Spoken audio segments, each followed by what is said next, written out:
My name's David. I'm a gym owner of this Anytime Fitness gym franchise for the last 2.5 years, and I pretty much do a lot of the day-to-day operations.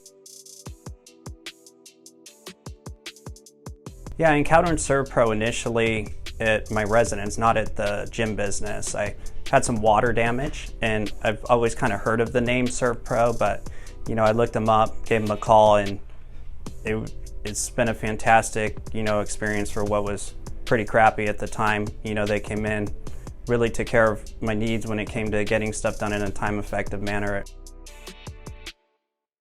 We had familiarity established with SERVPRO due to my residential experience, so they ended up doing a lot of demolition work for our initial stages of our build out and everything. Again, it's just one of those things that turned out to be really effective process, really kind of bridging the gap between my knowledge and where we're going. They were able to fill those needs for us.